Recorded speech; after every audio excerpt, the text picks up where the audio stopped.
Hello, Henry from Belgium here. Today a video about Lego set 6374, Holiday Home from 1983. It is a town set with the sub-theme Leisure. It contains 249 parts, including 2 minifigs.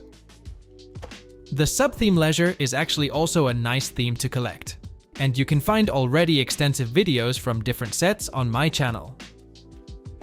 I will also make an extensive video of set 6349, Holiday Villa from 1988. That's a similar set, and it can also be interesting to compare both. The sub-theme Leisure consists of 34 sets, many of which are small sets, and it is mainly these sets that I still miss. It's not that I find small sets uninteresting, but I have been collecting mainly the larger sets of all themes since I started, because there is more to experience, more unique pieces or base plates, and because there is simply much more to tell about them when I want to make a video.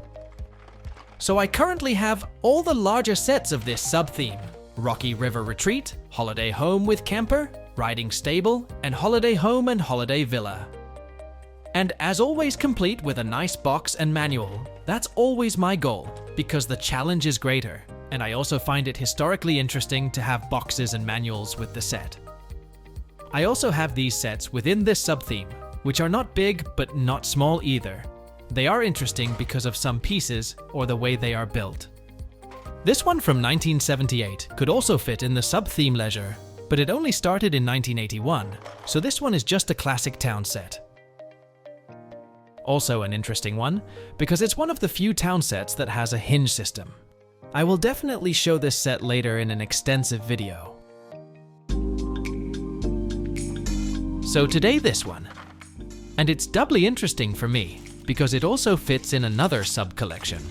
It's one of the 18 sets that contains this cypress. For this tree separately, up to €15 is often asked, depending on the condition. Set 383 Nights Tournament was the first set in which this tree appeared, as well as in a train set and a few refill sets. You can also find it in the set's Main Street and Town Square, but those sets are very hard to find, especially with box and manual. Let me show you the box first.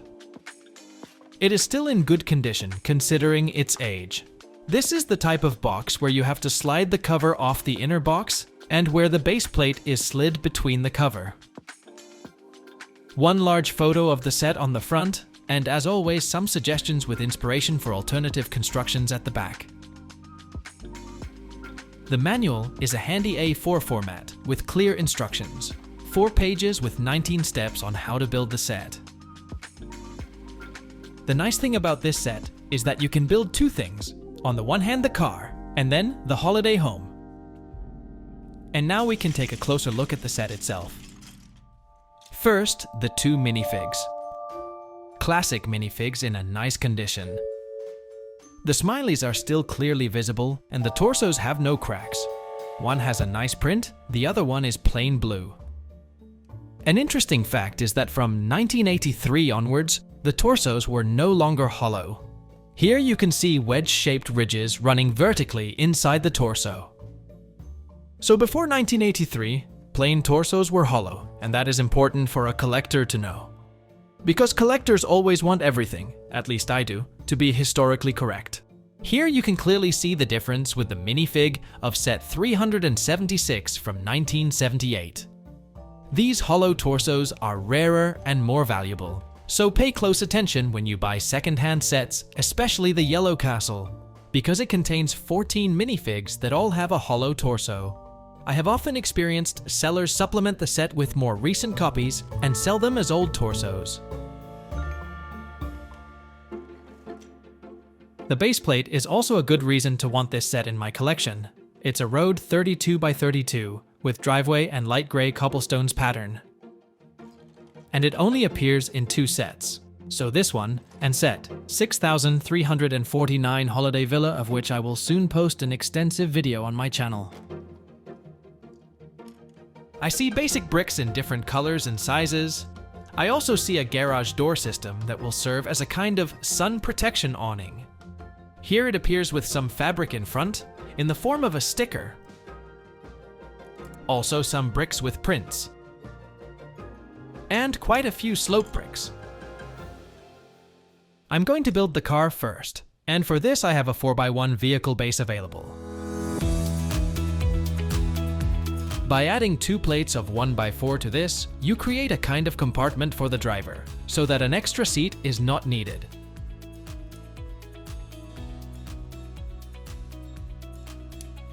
Furthermore, this car has a blocky and classic structure like most vehicles in that period.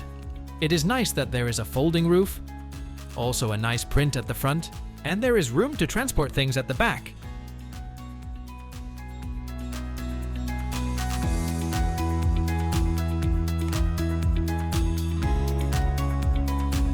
The building experience is fun and varied.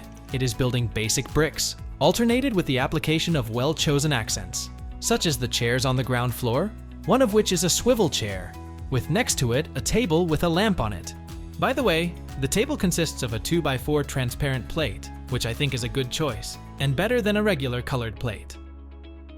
Then there is also a stove here that consists of nice stickers, both on the side and at the top, and to finish it off, a 1x1 red tile.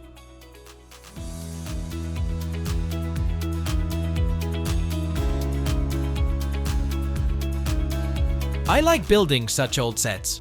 It's basic brick building. I have the impression that these kinds of sets are no longer released in modern times. It was the time when bricks were not produced yet that replaced 5 1x1 or 1x2 bricks. Corner bricks or corner plates were not yet produced either at that time. The blue bricks are only in the first row, all the rest are white bricks. So it's important if you want to use this as a display piece that the bricks are not dirty and certainly not discolored. I have the impression that it is not too bad here, and the condition is still more than decent after 40 years.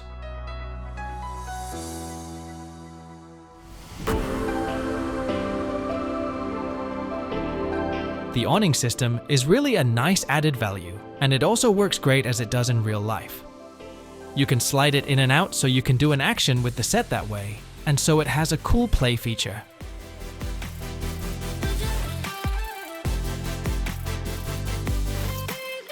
Besides being fun and varied, the building experience is also a bit challenging. It's not a simple square or rectangle with a flat roof. An extension was built with the base for the awning system incorporated into it. Arches were used for the driveway, which feels a bit southern like a Spanish villa. For the roof, a lot of red slope bricks were provided, but also here some extras. A blue brick was incorporated with a print of a house number on it.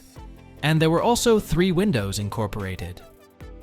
The downstairs windows have shutters, so you can make it completely dark inside. But on the first floor, where you might expect them for a bedroom, it is not provided. The explanation is simple. On this side, a shutter would not have fit. And by working with this type of tilt windows, shutters are not possible. It could have been an idea to provide stickers that you could stick on the windows. That could have given the suggestion of blinds hanging in front of the window.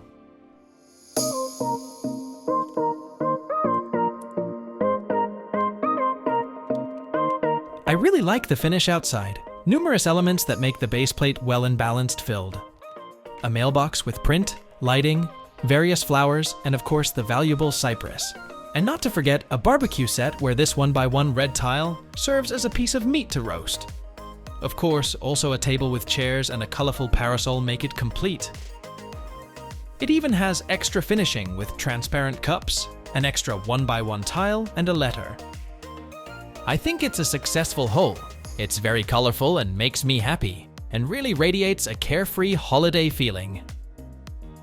The construction is well put together, and the building experience was varied and cool. The set undoubtedly provided hours of fun for many children in 1983. For me, it will be a nice display piece and fits well with all the other town sets in my collection. Feel free to comment below this video and don't forget to subscribe. It's free. Thanks for watching and see you in the next video.